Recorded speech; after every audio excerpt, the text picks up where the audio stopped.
welcome to the MessianTics podcast, a podcast about all things Messianic Judaism. Each episode, we will be sharing our opinions as we tackle some of the biggest issues in Messianic Judaism. Now, here's your hosts, Rabbis Eric, David, Jonathan, and Toby. Hey everyone, we're glad you could tune in today to listen to our conversation on the MessianTics, and we just wanted to say thanks for listening. This is now about 6 months, right at 6 months of episodes we've been releasing, and we're kind of discussing and have decided to move into not a newer direction, but a little more focused direction. For the past year almost, we've been discussing a lot of different things, whether it's issues within the Messianic movement, different controversial topics that pop up in every denomination, not just the Messianic wing of the body.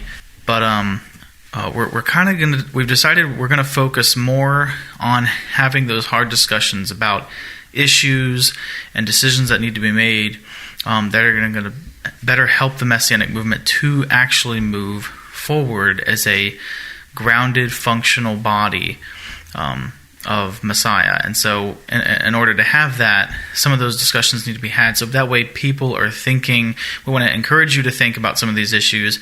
And, if you're leaders, to have those thoughts and discussions with your elders, with your boards, make those decisions. And if you're in a congregation, and if you, if you're given a voice at things like if your congregation happens to have congregational meetings and things where everyone can kind of speak up and bring up things that may need to be changed or issues, then bring those up and have those discussions with your leadership, with your families, with your elders. But that's a little more the direction the podcast is going to go. Not that we're not going to continue to talk about some of the other things that we've talked about already. We're never going to get away from theology. That's just who we are. But we're also we want to dial in a little more to what we are. We are the MessianTics, and there are a lot of antics within the Messianic movement, and we want to kind of help narrow those down and help people to be thinking about processing and making executive decisions on actually getting those things carried through. And with that, I just want to say we're not going to pretend like we have all the answers. No.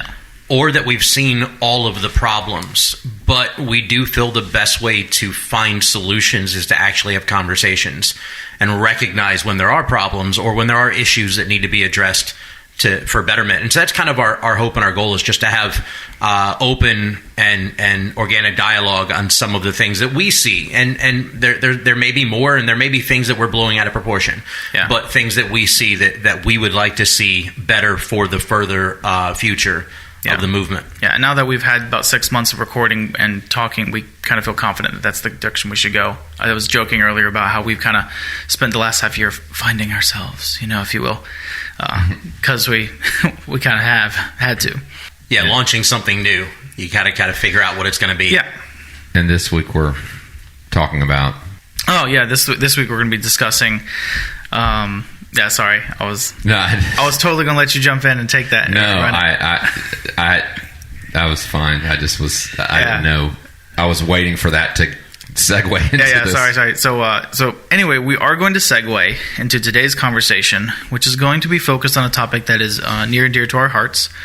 As before we started recording, we were having discussion, and Rabbi Eric was saying, we're all very much. We love the Messianic movement. We want to see its future grounded. We want to see its future made certain in the right leadership and the right decisions by not only leaders, but also the people who come every week, people who serve in ONEG lines, people who volunteer and take out the trash. We want to see all of their futures secured, and that. So part of our conversation has been the necessity for the Messianic movement to embrace a different method of organization and leadership style that will allow for the future to be that grounded and secure thing.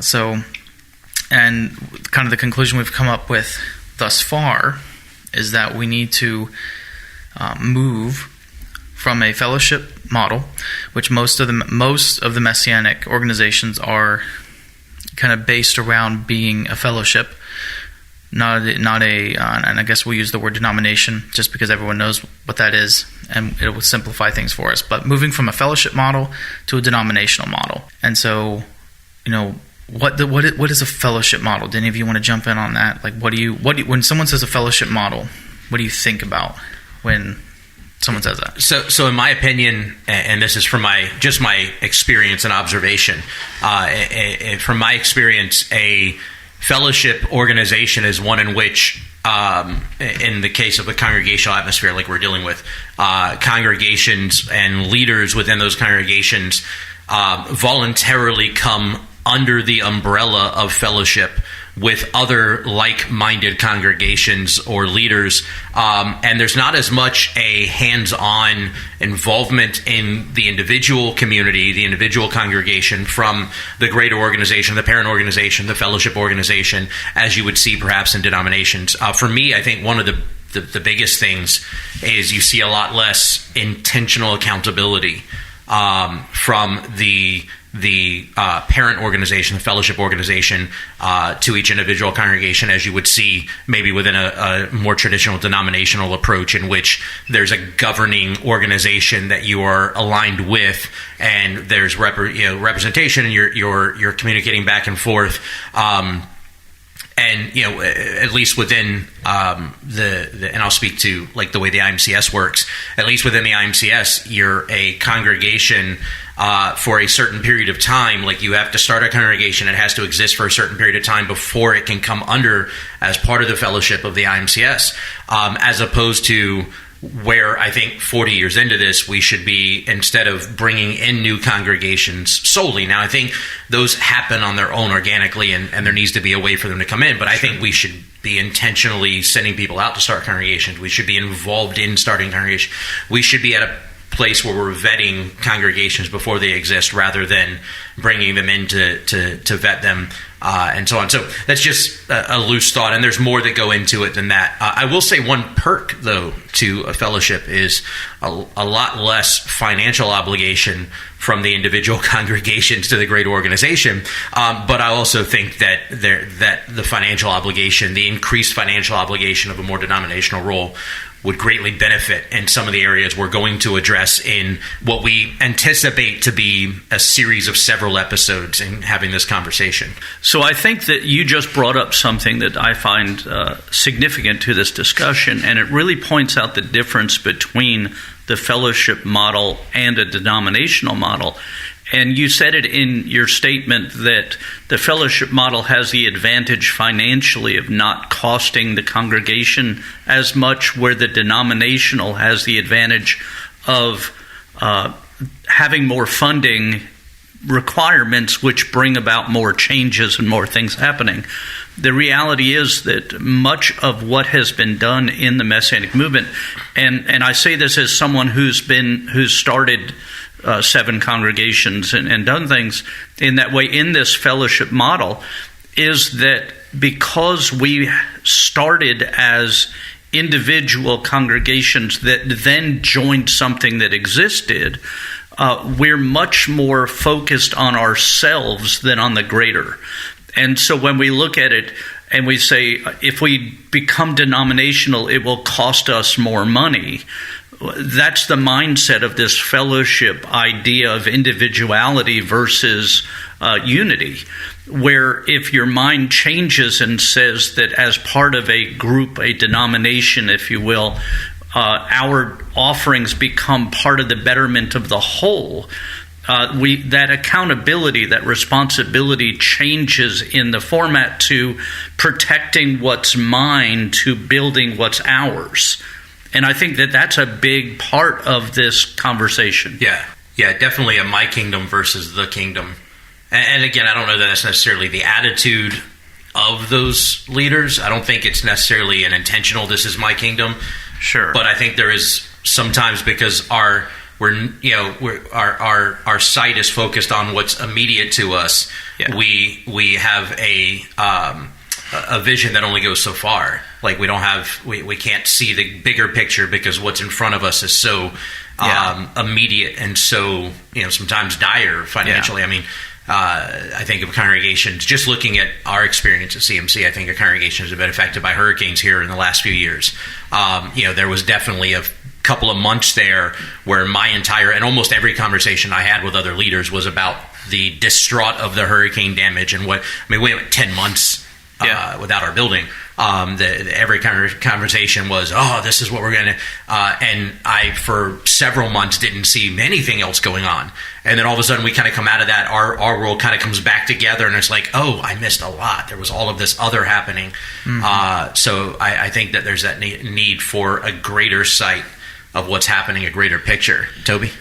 I just want to ask a question before I make my point. Yeah. So the question is, and it shouldn't take a whole lot to answer, but are we talking about calling Messianic Judaism a denomination, or do we just want to take how they run a denomination and just take some of those elements? I think we're using the term denomination here to explain what Messianic Judaism needs to become something with those. The answer is yes. Yeah. We don't know whether or not denomination is the right term or not, because in Messianic Judaism people get a little uptight about terms. But I understand why. But the idea is we're suggesting we should move from a soul fellowship model to more of a denominational structure. I understand the problem with the soul fellowship structure just simply from witnessing firsthand, mainly with a lack of accountability. Mm-hmm. I think. Yeah. And just to give you some examples, for instance, if something is going on unsavory with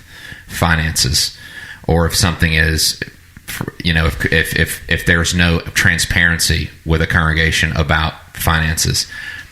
Another one is when certain situations, criminal situations happen within congregations and the leader tries to handle it in-house.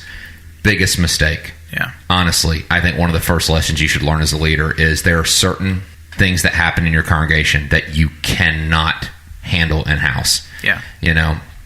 Again, I have to plug that Mars Hill podcast. Just listen to that. There's so much about what you shouldn't do in leadership. Yeah. Can I tag on to that? Yeah. That I think that's probably the biggest lesson we've learned. That, and I was having this conversation with a family member this weekend, that if we've learned anything from evangelical America in the past 2 decades, it's how not to handle criminal things in-house. Well, and I think that comes from a distorted view of their own authority. Yeah. And so as far as the denomination thing, I think that for Messianic people, it is an uptight thing, and it's a taboo subject. And the reason why, and it is for me, and I'm Messianic, so why is it when I hear denomination, I'm like, I don't know how I feel about that. I definitely agree with taking some of those elements. But when you start talking about denominations, because for me, Messianic Judaism was returning to a time before denominations, I think, muddied the water of the body of believers. And I think that was what it is for a lot of people. I think especially a lot of people who come from, God calls from the church. Mm-hmm. And I don't mean calling from the church because they weren't saved when they were in the church, because I was just as saved as you guys were, as anybody else was when I was in the church. But God called me to this expression of faith, right? But for me, it was a return to something more biblically genuine, and something like from the book of Acts. And there was no denominations then. Mm-hmm. And then suddenly we have all these denominations. So when you tell someone who's Messianic denomination, I can understand why that would be something that would be like, I don't want to hear about that because I got away from that. Yeah. I got away from Baptist, Presbyterian, Methodist, Catholic. Yeah. I got away from all that. Yeah. Yeah, I think that we really have to kind of define denomination just a little bit, because while I agree there were no denominations such as Baptist, Presbyterian, and so on, there was the House of Hillel and the House of Shammai. There were Pharisees and Sadducees. There were groups that were grouped together by a common set of beliefs that governed them as a group.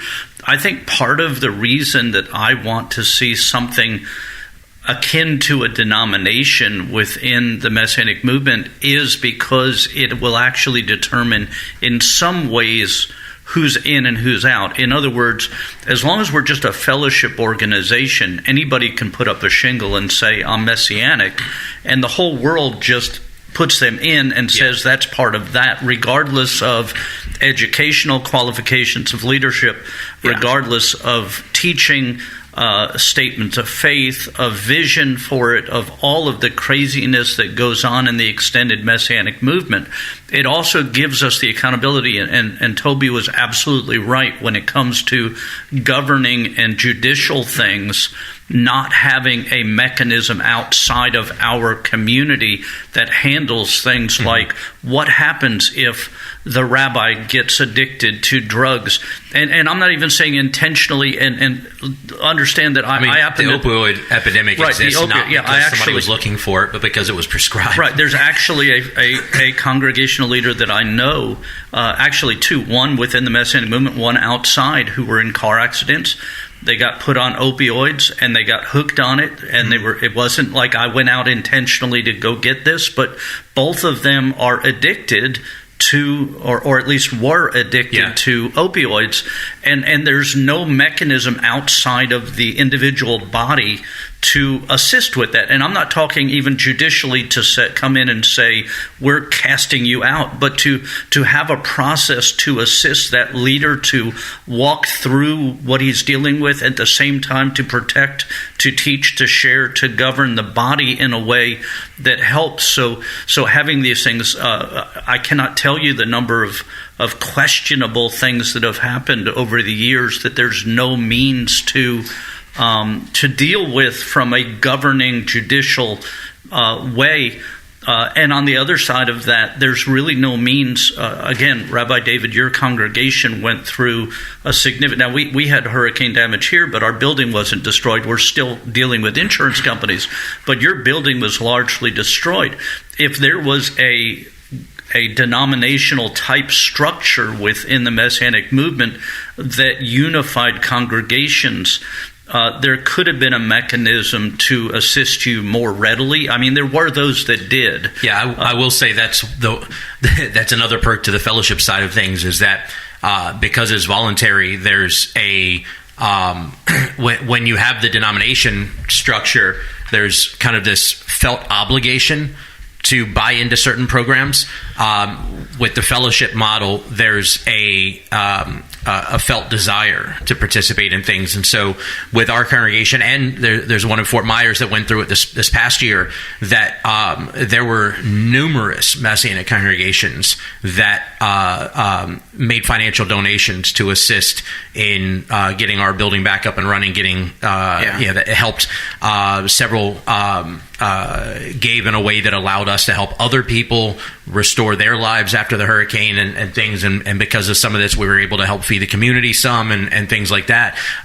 So there's definitely a heartfelt desire to participate in that. But having a mechanism that just kind of automatically kicks in when disaster occurs or what have you, and this is.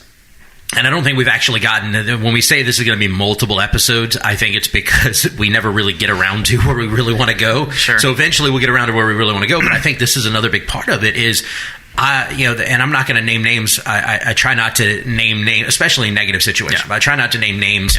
But there was a congregation that we're all familiar with that in recent years had several big trials that they went through, and not legal trials, but like travesties that they went through. Yeah, crises that they went through. And in the midst of some of the crises that was already existent for the rabbi, there was somebody in their leadership team and their elders team that actually tried to physically perform a coup and take the congregation over, even to the degree of, if I remember correctly, locking the doors while the rabbi was, or changing the locks on the doors while the rabbi was out of town, so that when he came back for service that weekend, couldn't get in, and things like, just really, they were legally trying to swap all the paperwork and everything over. It was a real mess.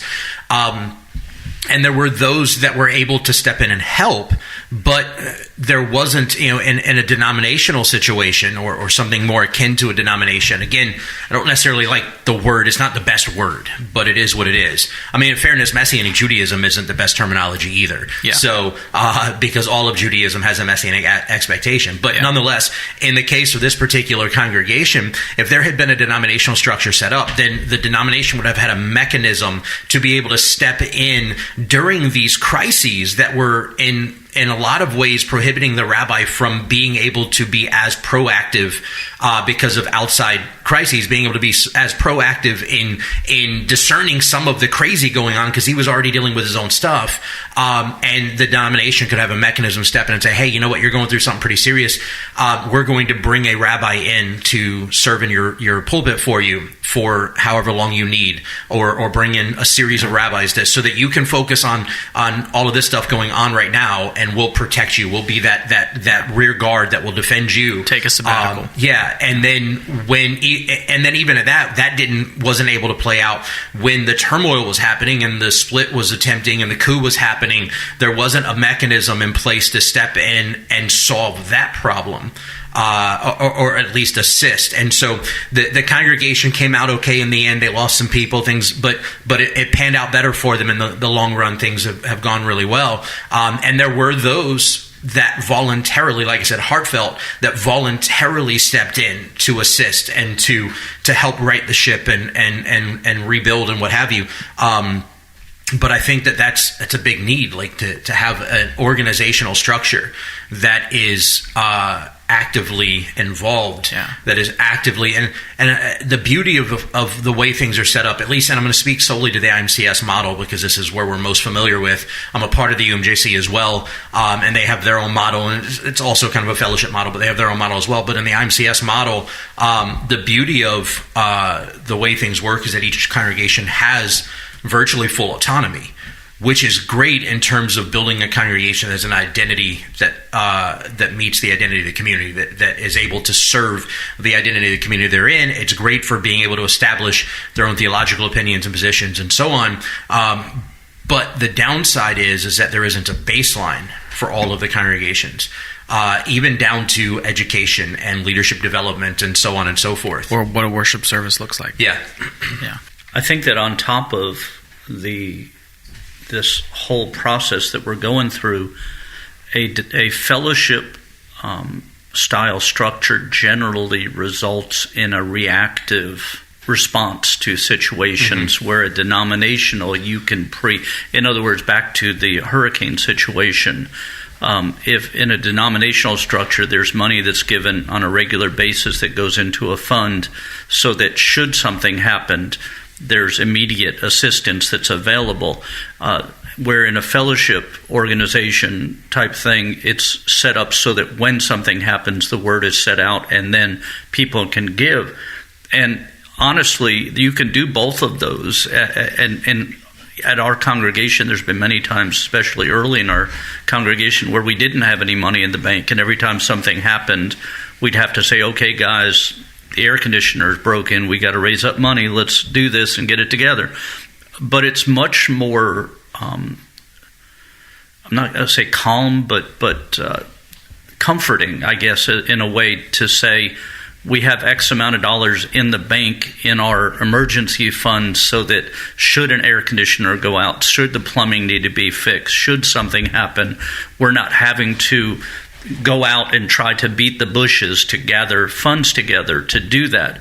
And that's not just in the financial realm, but also in the place of if something happens within, let's say somebody has a stroke or has a car accident or something. In a denominational structure, there's a means to say, okay, we're sending so-and-so in to cover the pulpit during this period of time, where in a fellowship organization, it's who can we find that's available to do this? Yeah. Or it's a fend for yourself situation. Or fend for yourself situation. Which tends to be the more right. common scenario. So those are the things. If we'll pray for you. Yeah, or if you need a youth leader, if you're in a fellowship organization, your choices are whichever young person happens to be in your community that may have some kind of calling or at least a leadership ability that people will follow them. Where in the denominational structure, you can reach out through the denomination and say, look, we need somebody to run our youth group or our children's program or whatever. And there's a pool available of opportunities. And I think that there has to be a balance, because when I think of, to your point, Eric, about raising people up in the congregation, I think that ideally, at least in my opinion, ideally you want to raise people up within your own congregation. It doesn't mean you always have what you need, but ideally you would want your youth in your congregation to be led by someone that has been there and that they know, but that doesn't always happen. Sometimes you have to hire a youth leader, and I've seen, I know someone, a worship leader, and he's really good, and he was hired by a great congregation, and he moved to go lead worship there, and so it doesn't always work out that way, So I think that it's important. I think working in those elements, I think, is important, because there are advantages, as David said, to having a fellowship and having that autonomy.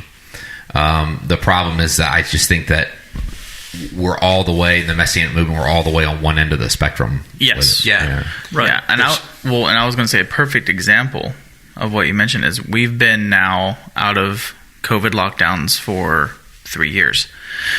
Or is it 2 years? 3 years. I think it's 2 and change. 2 and change. Well, it depends on what state you're in.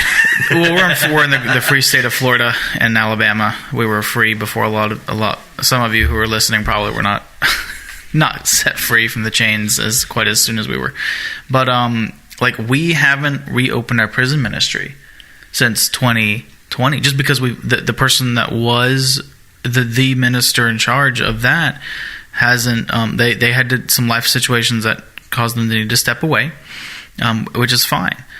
But in a denominational model, or I guess kind of like what you're saying, like something on a spectrum that is kind of more balanced with I guess the structure and organization of a denominational model, we would be able to reach out to other congregations and actually maybe even bring down someone who could work because we have several prisons in the area, so it's not like they would be part-time in this thing. You could absolutely make this a full-time chaplaincy or something. So I think with that structure and that organization, we could have potentially found someone a lot sooner. And I think that's one of the headaches that we run into sometimes is because we're not as deeply connected. We're fellowship, you're connected. There's a willingness, there's a friendship, there's a love, there's a brotherhood, however you want to word it, that's there. So there's an automatically assumed relationship that is supportive and defensive of each other. But at the same time, it's very much this is my world, and I let you into my world as far as I'm willing to, right? And so because of that mindset, a lot of times, I'm not saying always, but a lot of times it can be very difficult. While Rabbi Toby made a great point, our desire is to raise people up in our congregation, right? Because it's always better to have somebody homegrown to serve. But at the same time, when you do need, because sometimes there is a necessity to reach out. When you do need to reach out to bring somebody in, there's not a mechanism, and it becomes very difficult to do so because a lot of times the rabbis of other congregations just feel like you're just trying to take my talent, my people, it's sheep stealing. You're taking, this is really difficult because you're taking somebody that could benefit my congregation. And I'm not saying everybody has that attitude. And what's really sad is that sometimes the people you may be interested in aren't even being used in that community at all, or at least not in the capacity that you would see, like to use them, but they still, because they're their people, they don't want to let them go, and it makes it much more difficult. Not that, and I'm not saying that a more formal structure is going to solve that problem, but a more formal structure allows us to reach out to the organization and say, hey, I know that there's a job listing or a shopping list of rabbis or youth leaders or whatever. Can I would like to post a job need that needs to be fulfilled, and see if we can find the right candidate for that role. And then it comes from the organization down, rather than having to reach out to other leaders and try to figure out, okay, well, which pawn is just a pawn and which pawn are you looking at as a future bishop, and trying to figure this out. Does that make sense? Yeah. Well, and I guess, like, at least in my mind, the ideal for rabbis is, Yeshua had 12 very close disciples, is to have multiple. So at any given time, a congregation of good enough size should have probably 2 or 3 people under the rabbi who are sort of his students, who are people who he believes are capable, have that calling and that gifting. And then if that comes across the wavelength, I guess, the radio waves of, the Morse code of, hey, we need a leader over here, that he can be like, go through the however many students he has under him and be like, hey, pray about this. But there's a congregation that, rabbi just passed away. They didn't have an assistant rabbi, set up to take over. Pray about going and maybe stepping into that place of leadership and teaching. And that could be rather than a congregation falling apart. Because there's a lot of times where if it's, I don't want to say that we're isolated, but we kind of are. I mean, because again, like you said, the fellowship model breeds that air of, it's me and my world. And we've got, and because everyone has their things, we all have things we've got to deal with. We have people issues, we have teachings to do, we have services to conduct, we have ministering to people in hospitals and throughout the community. So we're busy, we're doing things. So it can be difficult to look outward, but whereas the denominational model does invite you to look more outside of your own, and invites others to be looking around more as well, because. Especially in the regards to leadership, because most of the time, where do we get our leaders? A lot of the time they are raised up locally, which is nothing wrong with that. However, if you have a congregation where there's really no one spiritually in a place where they can be or should be a leader or teacher, where where do you find, because a lot of the other congregations may not be aware that you're having a problem. And even if it gets put on an email chain or something like, hey, I'm looking for a leader, like everyone can pray about that, but all of those people, for example, in the Rabbis Forum, for example, they all have their things. They're all focused on their congregations and their things, as they should be. So, when it comes to looking for someone else to step in somewhere else, you don't have anyone who's working towards that. And you actually bring up a very interesting point that I have had conversations with people about over the last few years, is with a more formal organization, a denominational style structure, whatever you want to call it. And I hate that I keep dancing around that term, but nonetheless. Let's just pen it down. Yeah. But because with a more formal organization, what you end up having, because we don't have this, if we're honest about it, we do not have this in the Messianic movement today, with it being solely fellowship models, is you don't have shepherds of shepherds, right? So each of us have, like, one of my the Rabbi David Rosenberg of Shuva Yisrael in Long Island, my wife and I consider our rabbi, because we served under him for 5 years in New York, and so we look to him still as our rabbi. And so I'll go to him when we have crisis, or I'll go to Rabbi Michael Wygant, or I'll go to Rabbi Eric Carlson, or to my dad, or a few other people, and say, hey, I'm looking for advice in this area. This is what we're going through, right? But they're not shepherds of shepherds per se. They're shepherds of congregations. And we need shepherds of shepherds, right? When you look at the priesthood served from 30 to 50, right? And after 50, they didn't stop serving. They just stopped serving in the service in the temple. They started serving by raising up new priests, by serving to spiritually nourish the priests that are active, by serving to take their experience and so on with others. When you have a more formal structure, you have the ability to have kind of like Rabbi Russ Resnick with the UMJC, who is in a role as, now he's also a counselor, but he's in a role where he is, I think his title is like rabbinic counselor or something like that. His role is to serve as a shepherd of the shepherds in the UMJC, as a rabbi of the rabbis in the UMJC. But one person can only stretch so far, right? And if we can get to a place where we're a little more formally structured, and we are building up leaders both within the local congregation, but also within the organization for the purpose of sending out to local congregations or starting new congregations.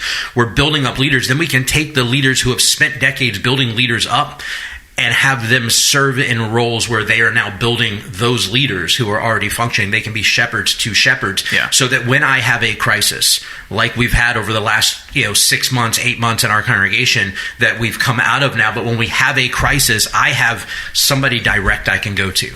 Right? I don't have to call up somebody and go, hey, I know you have your own crap going on. Yeah. I know your congregation has its own problems. I know that your life's already kind of difficult. Can I throw one more thing on your plate? Can I take, on top of your 100, 150 people that you're already dealing with, can I throw my 70 on top of that? Yeah. And we can go to somebody and say, hey, look, I need a shepherd to shepherd me. Someone whose sole job is to deal with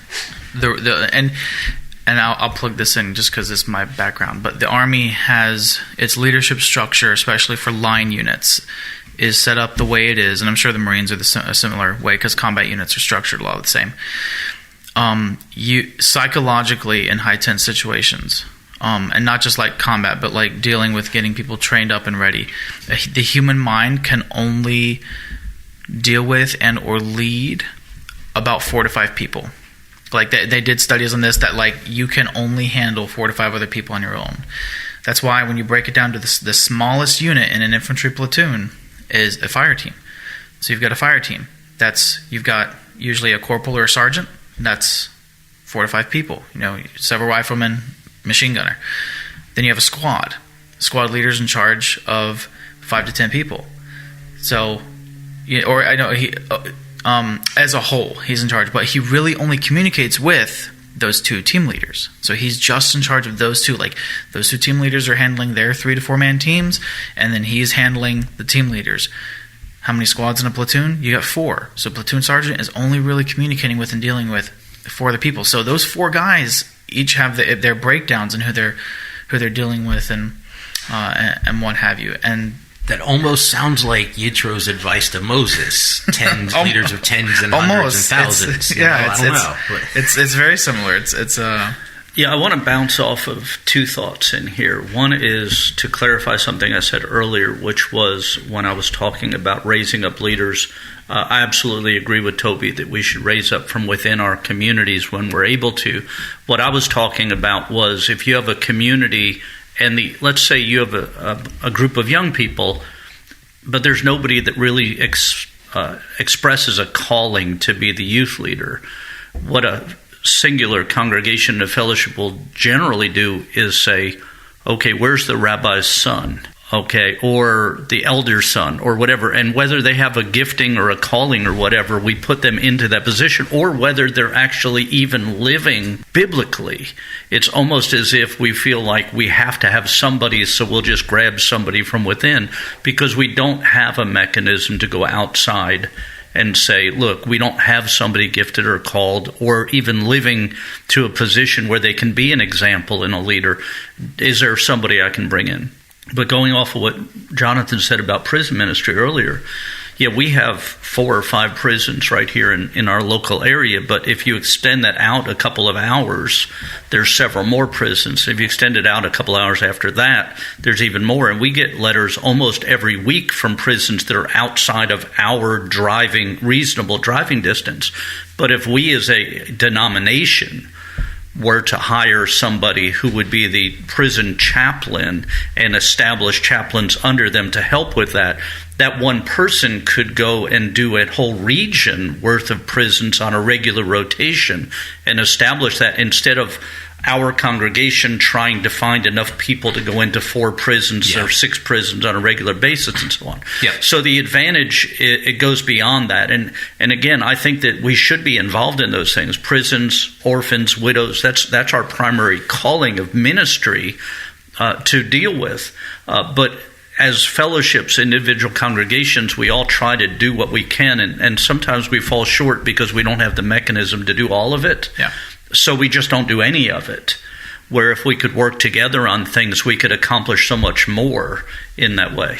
There's and And part of this discussion, and from what I've seen in my years, and Toby, I'm sure you kind of hinted at this, and I'm sure you can attest to it as well, that there is sort of this fear of the denominational model, I guess. And I think we're using denomination just because it's the best term we have to describe what we're talking about, but it may not be exactly what we go for, or kind of charging the Messianic movement with going for.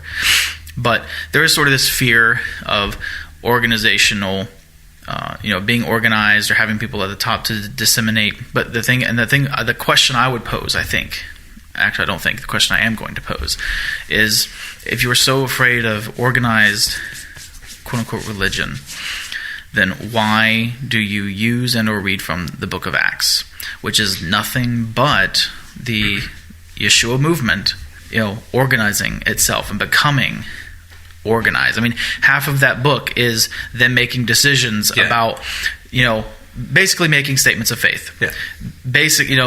Even going into the, hey, why aren't the Hellenist widows being fed? Like, what's up with that? Here, organize some guys, go to.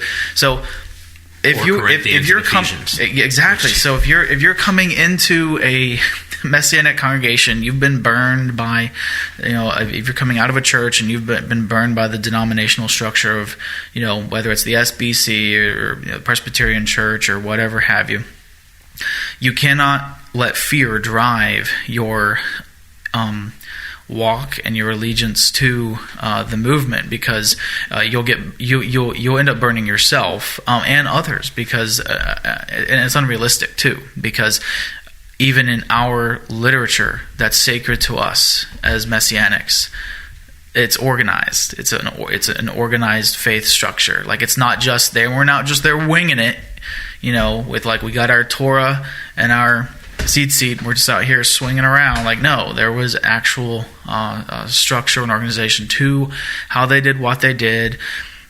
Paul sent letters, explaining, hey, I'd like to come to your, congregation, and I'm going to come visit. And then people would pay for him to travel and give him gifts so he could continue to travel and do his ministry. And you can do that under a fellowship model, sure. But when you have someone at the top of the chain, it becomes a lot easier to say, things like, for example, can you imagine if a group or a city had not given Paul anything to go to the next city? That's when the Jerusalem Council could come down and say, hey, y'all being some selfish. Yeah. Well, he actually had some problems though getting support too at times. Yeah. Which is funny because, and it's a subject for another episode. Yeah. But I'm just saying that Paul had some issues, because I think it might be in Philippians where he specifically points them out as being like, you're the only ones that gave, or. I'm trying to.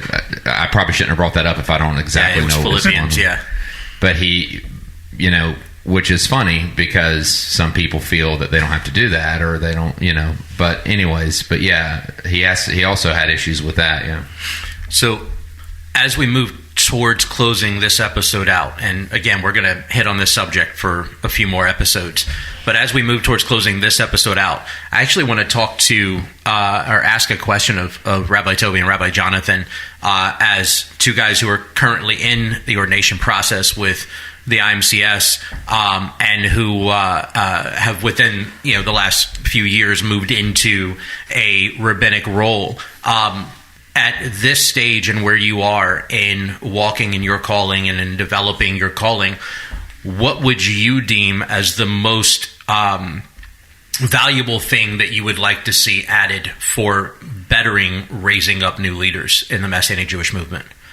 What do you think would be the most effective resource that isn't there currently or needs to be drastically improved on in the Messianic Jewish movement? If I can go first, especially young leaders need to be, and again, this goes to the strength of having the denominational model, which has the funding and the giving ability to do this. Young people need, because as it's currently set up within the IMCS, if you're a young person with a calling, basically you can, mail in order an application to become a Messianic leader. I'm not saying, like, again, given the history and the times, that's like it's worked up till now, and now I think we can do better. One thing I think that absolutely needs to happen is if you have someone who is brand new to leadership, and definitely if they're under the age of 30, they need to be moved or shifted to where at least part-time they are sitting under an active Messianic rabbi, someone who they can actually be a disciple of. And the denomination... You're suggesting as opposed to just taking somebody that started a congregation and has now come under, now ordaining or working them into ordination. And just having a phone call a month or just having a couple emails a month. And again, this goes back to the strength of the denominational model is actually taking a young person and the congregation can with its own money too kind of come up under this person and be like, hey, we're raising up a leader who may not stay here. He may not be the one who takes over for our rabbi now, but he's being trained up to go do something elsewhere. So you need to have, if we're going to make disciples, we actually need to make disciples, not pen pals. Yeah, I like that. I would agree with that. I think that having some more deliberate communication, and I think that, it's kind of petty, but the certificates when they say Messianic pastor versus rabbi and stuff like that. Sometimes there were times when I wish that was different, but I understand where they're coming from to a degree. But yeah, I agree with what Jonathan said. The other thing was just kind of a silly detail thing, but I agree with what Jonathan said. Other than that, I don't. There's nothing. As far as in the IMCS with education, it's not a whole lot you have to do, and I think it's like I don't want to be like the UMJC and require someone to basically go to med school to have the equivalent of that kind of education to be considered taken seriously.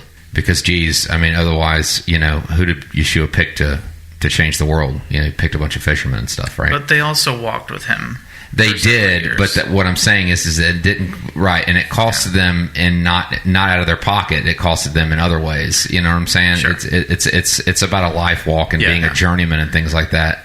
I'm all for education. Yeah. I don't think you should be heavy-handed on no education. I don't think you should be heavy-handed on a bunch of education. I think, so.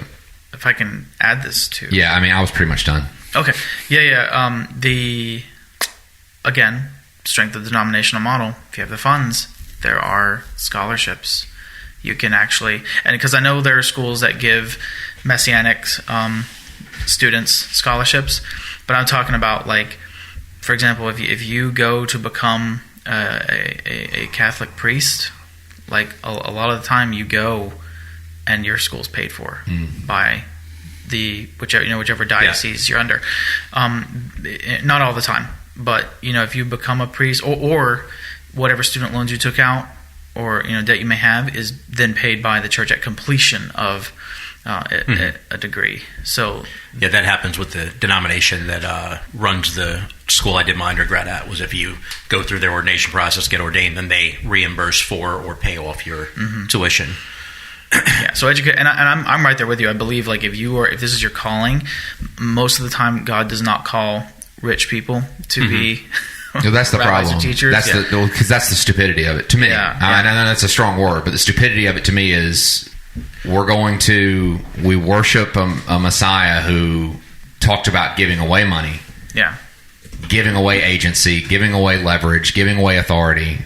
He essentially removed himself from those things for us. Yeshua basically gave everything up for us, right, including his life. And here's how you can get in debt so you can learn how to lead his people. Yeah. And I think that's the stupidity of it. Yes, it is. So this is one of my big hearts for raising up a future for the Messianic movement is dealing with the education side and exactly how that should look and how we can do it.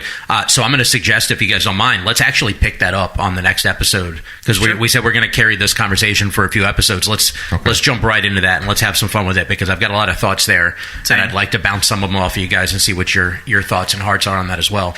Yep. So anyway, thank you all for joining us today. We hope these questions and answers and conversations have been encouraging to you and enlightening. We hope you all will think of them, ponder them, pray for us, pray for the future of the Messianic movement, and let's continue to have these discussions and grow together. Thank you for listening to the MessianTics podcast. Make sure to subscribe so you can be notified every time we drop a new episode. And be sure to follow and interact with us on social media at MessianTics Podcast.